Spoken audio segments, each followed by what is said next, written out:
Welcome, everybody, to another edition of Under Review. My name's Phil Ivanko. That's the head of officiating for the Major Arena Soccer League, Ryan Sigich. I'm in my basement, per usual. Ryan's over in Philly for the United Coaches Convention.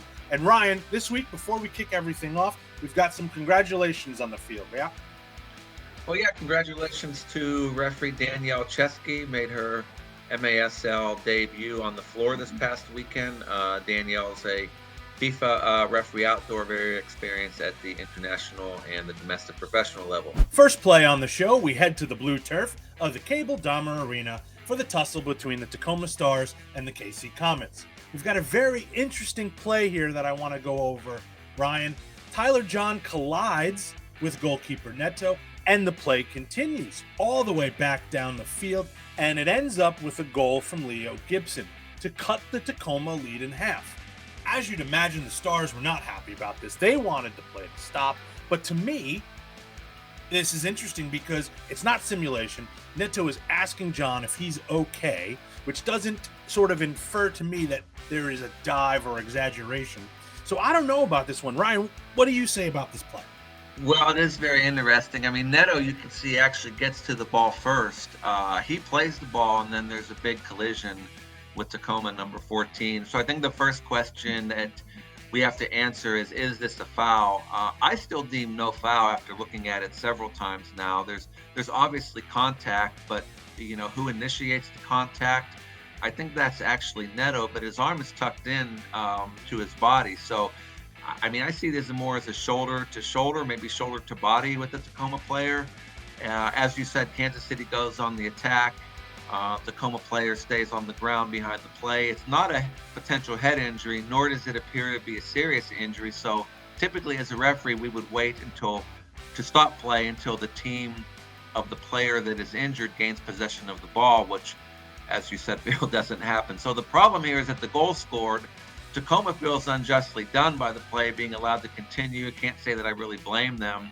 And they're already a man down on a power play. So while technically I think this is not incorrect to allow play to continue, I do think from a practicality and from a fairness standpoint, once Kansas City took that first shot on goal and then the ball came back into the midfield zone, that play actually should have stopped for the injured player at that time.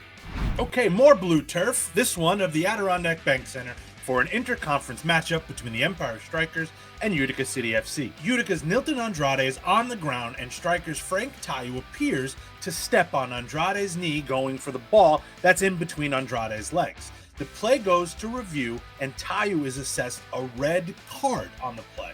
Now, I'll be Captain Obvious here for a second. If this was the outdoor game, it's an automatic red because of the metal spikes on the boots, right? In my opinion, however, this is still a red card because Tayou knew what he was doing the entire time. These are professional athletes. They know exactly what they're doing with their body at all times. Ryan, do you agree with me? Do you agree that this is a red card? Yeah, I agree with you, Phil. I mean, the ball, as you said, is trapped between the player's legs. I think Frank initially may have been trying to just get the ball free, but then he stomps on the opponent's leg, and then he actually steps on his foot too. So I think the amount of force here is in the medium scale, but it's an unnecessary action. There's no play on the ball. I think it endangered the safety of the Utica player, and this goes to video review, and it's determined a red card for violent conduct. We'll stay in Utica for the next play because why not? Utica Club, chicken riggies, tomato pie. Stephen King loves it there. Anyway, we've got litter on the field for a video review, and I think that this is excellent use of review. Utica challenges the call on Jonathan Cisneros, and Ryan, to me, this is a great call because you can see the clear holding back and attack from Cisneros on Cesar Carrera. Yeah, Phil, you're spot on again here. You're getting really good at this. So Utica 15 has possession and is pulled back by Mesquite, number 6. The hold takes place. The hold takes the attacker off the ball, and even though it's at midfield, there's just a lot of spaces you can see there. There's no defenders in front of him, so it's a tactical foul that clearly stops an attacking play. A foul only is called on the field, and then it goes to video review, and then it correctly becomes a blue card, 2-minute power play penalty.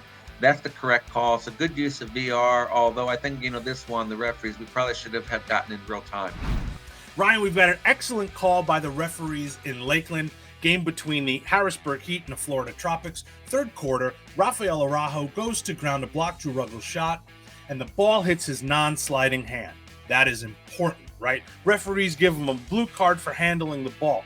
The reason it's a blue card is because the waving hand is a handball. If it was his sliding hand that it hit to brace himself, that would be play on, correct? Yeah, correct, Phil. So if you look at what referee considerations are for handling, this one is a movement of the arm toward the ball, and also the arm is away from his body and it's above his head, which is what you're saying. So this makes it a deliberate handball, and which makes it a foul, obviously. And what makes this a blue card is that it's a shot on goal, and the contact with the arm stops the ball, and therefore it's a power play. The advantage is recognized here by Brian Miller, so the blue card is displayed, and then play is allowed to continue until Harrisburg gets possession of the ball. So it's also a good delayed time penalty. Ryan, last one from us, this play in Baltimore between the Empire Strykers and Baltimore Blast. Second quarter, Justin Stinson and William Vanzela collide, and it's a blue card in my opinion because I think Vanzela got Stinson with clear contact. Do you agree? I do agree. It's a late high foot by William, and then he kicks Stinson in the upper leg or the thigh area. And if you stop this and you look at where the contact happened, the ball's gone. So the play's late, the contact's late. It's not a play on the ball. Looking at this in slow motion is going to make it look more severe than what it actually is. So I think the force here is low, maybe medium force. So that's why the referees are going to judge this as only a blue card, 2-minute time penalty. And it's a great call. The call comes from the trail referee that just has a better angle on it. And as we've talked about a few times before, Phil, the two criteria for a penalty kick, the one that's met here is the severity of the foul. It's reckless, therefore a penalty kick. That's it for this edition of Under Review. And Ryan, it's time to go grab a beer. What can I get you, an IPA? No, Phil. They taste like grass. No, IPAs are gross. They taste like trees. I totally agree with you. We'll see you next time on Under Review.